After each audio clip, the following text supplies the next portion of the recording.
It's 94.3 WYBC. I'm Darryl Huckaby along with DeDe In The Morning. Today we have a special guest joining us, Coach Tom Pecora of Quinnipiac University Bobcats. Good morning, Coach.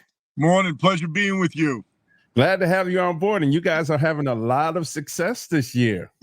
Yeah, well, we got some good players. I kid around. I tell people they're listening to me less and we're winning more. But, yeah, a very talented group of young men, and they're doing a real good job. And we've won a lot of close games, which is a sign of good backcourt play, and that's something we stress all the time. So I think it's a great blend. We have, four guys averaging in double figures, and we take pride in defending, and that's the key to success in any sport, Nice. Now, you've been with Quinnipiac for 7 years, but this is your first year as head coach, correct? It is, yeah. I was the head coach prior to this. I was at Hofstra for 20 years, and I was the head coach there. Actually, I was there 18 years. I was the head coach for 10. I was the head coach at Fordham University for 5 years. Got into your business. I was doing broadcasting for a couple of years after leaving Fordham, and the itch wasn't done yet. I had to scratch the itch and come back to coaching. So I came back up here to Quinnipiac as an associate head coach. And when Baker Dunleavy moved on last year, I was named head coach again. And it's great to be back in the first seat. Nice. Well, as a first-year coach, this is the best start in 44 years for the college. So that's got to feel good.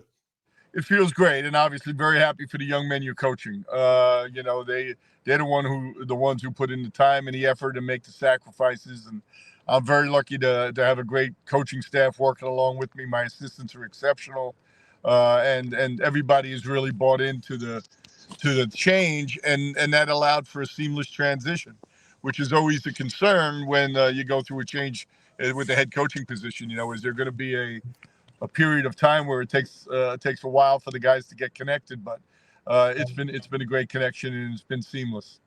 Well, the good thing about being there already before becoming the head coach is that you already got the feel of the flow and the chemistry of everybody. So that had to help.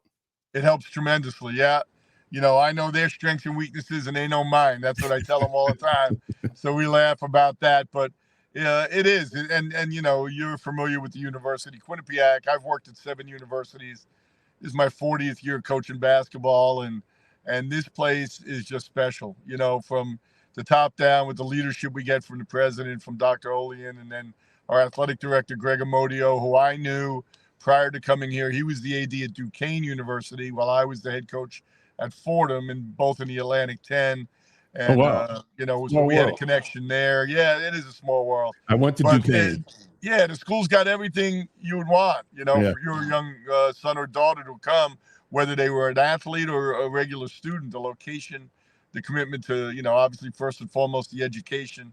I've graduated every player I've coached over 40 years. Awesome. And that's a non-negotiable. And then the facilities are off the charts. It's a long way from Burt Kahn Gym.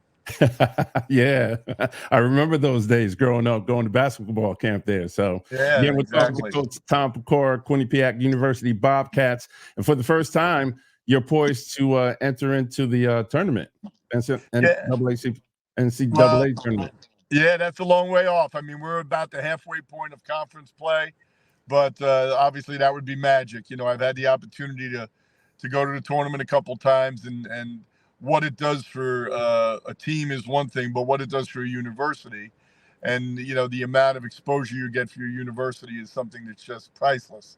Yep. So, but what we have an expression, we talk about 1-game winning streaks here as a team, and all I worry about now is our game Friday night against Manhattan, and then at the end of the year we'll look back and see how many we got and see where we go, and like I said, that would be a magical year, and it would be something great for the university.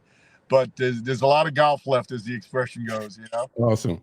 Well, we're going to claim it for you. I know it's 1 game at a time, but we're going to claim it for the future that you're going to go into the tournament for the first time. And I'm excited because this Sunday you're playing Canisius, and I'll be there to host some of the timeout and halftime festivities. Outstanding. Good. Well, I look forward to being with you and meeting you before the game. And we should have a great crowd. The local community and the student body have been very, very supportive. So it's a great basketball environment. We have so many young families come out, and you see these young kids and they light up when our players go over and give them a high five coming off the court or getting on the court before the game. And it's just a healthy, great family environment. And and because of the facilities and because of the setup of the university, and it's cost effective, it doesn't break the bank for you to come to a game. Right. I think it's a really neat family place. Right. Go Bobcats.com for anybody that wants to go out and purchase tickets and see some great basketball, Division I college basketball. Coach Pecora, I'm looking forward to seeing you this Sunday when you take on Canisius. Thanks so much. Look forward to seeing you there. And as you say, go Bobcats. Go Bobcats. Good luck for the rest of the season. Thank you, my friend. It's Darryl Huckaby along with DeDe in the morning on the Rhythm of the City, 94.3 WYBC.